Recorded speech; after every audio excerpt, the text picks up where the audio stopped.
Cursor?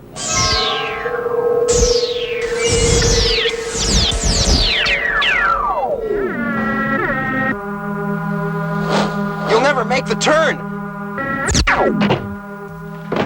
It's 1983. You're sitting cross-legged on the living room carpet, the glow of a big wooden television set filling the room. And suddenly, a superhero made of pure light steps out of a computer. He drives a car that appears from nowhere, walks through walls, glows like something from the future. For a moment, it felt like television had jumped 20 years ahead overnight. This was Automan. And then, just as suddenly, it vanished. Only 13 episodes were ever made. Just 12 aired in the US. No finale, no explanation. So what actually went wrong? Why did one of the most technologically ambitious shows of the 1980s disappear almost overnight?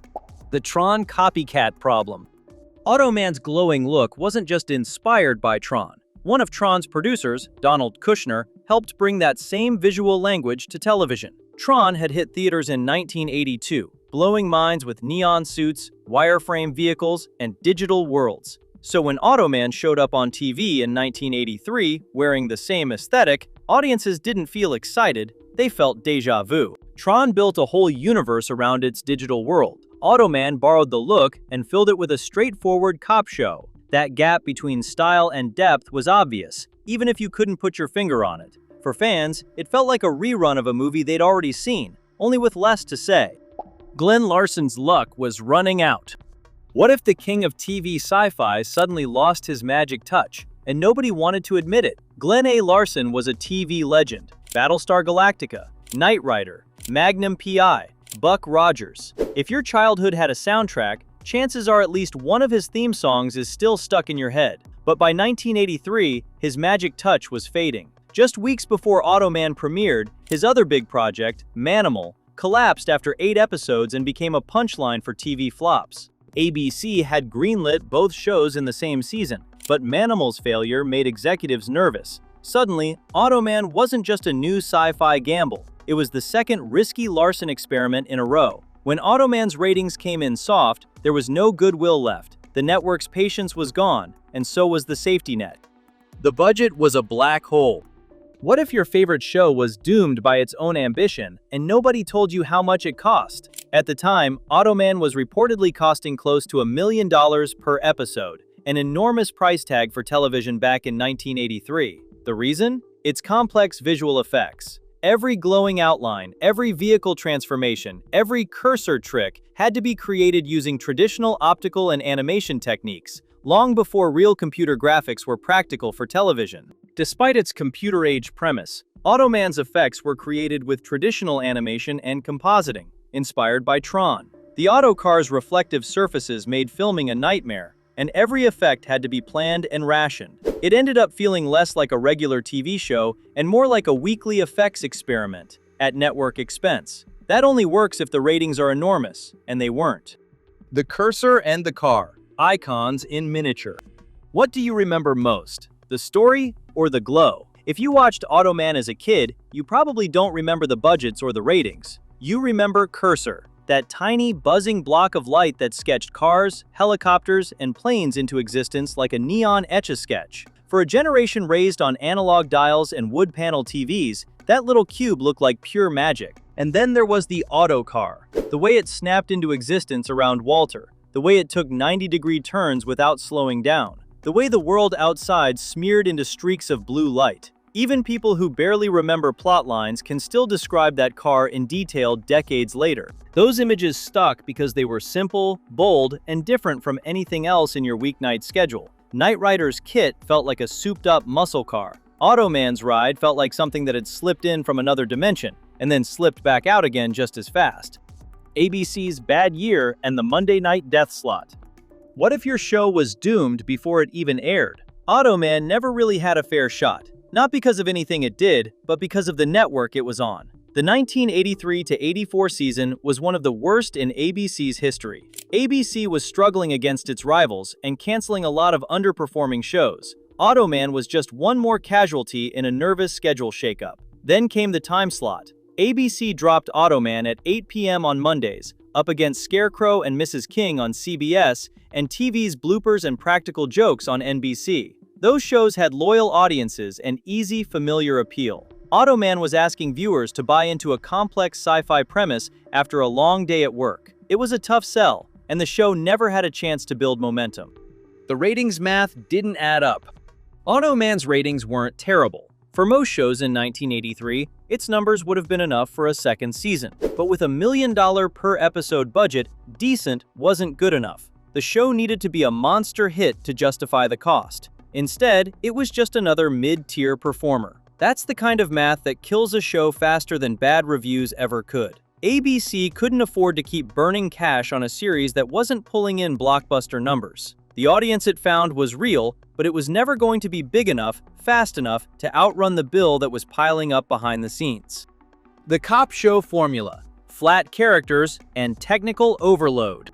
So you have a superhero made of light, but you just made him chase crooks? Automan had one of the wildest sci-fi premises on TV. A living hologram, able to walk through walls, materialize vehicles, and break every rule of physics. The possibilities were endless. Instead, the writers leaned heavily on a familiar cop show formula. Every week, Walter Nebicher gets word of some criminals. Automan shows up glowing, they chase bad guys, and the credits roll. No evolution, no exploration of what Automan actually was or what his existence meant. The sci-fi premise became a costume draped over the most generic crime procedural structure you could imagine. Audiences felt that emptiness, even if they couldn't name it. Special effects can get you to watch a show. They can't make you come back. That's the job of characters, people, or in this case, beings, whose lives you genuinely invest in. Walter Nebicher was likable enough, but paper thin.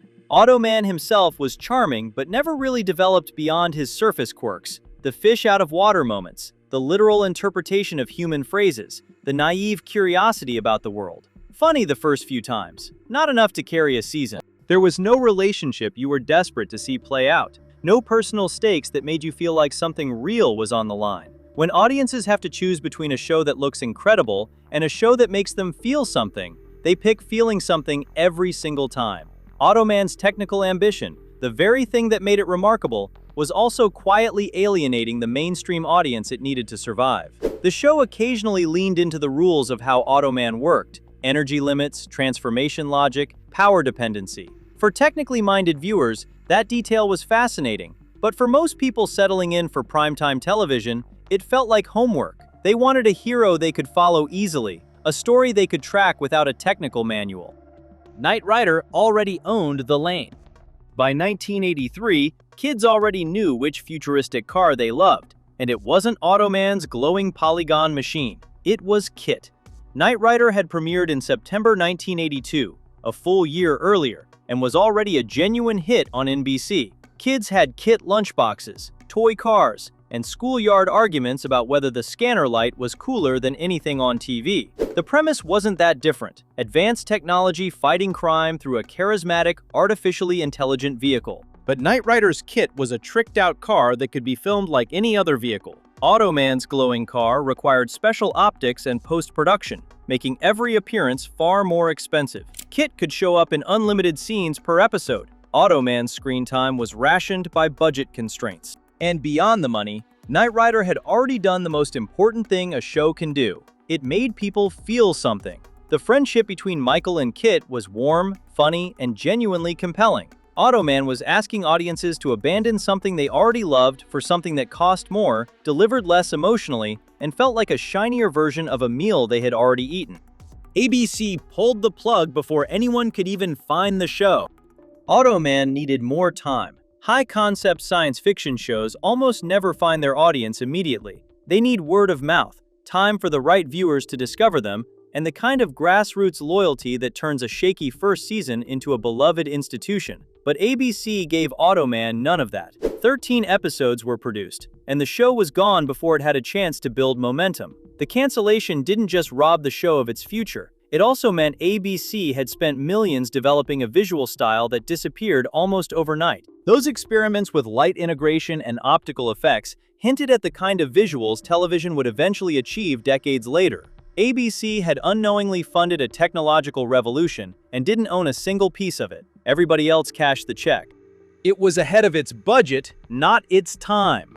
What if your show was a proof of concept for the future, but but nobody could afford it. Automan wasn't canceled because the idea was bad. It wasn't canceled because audiences hated it or because the concept didn't work. It was canceled because the technology needed to make it affordable simply didn't exist yet. In 1983, producing Automan's visual effects was a financial gamble. Today, the same effects would be routine.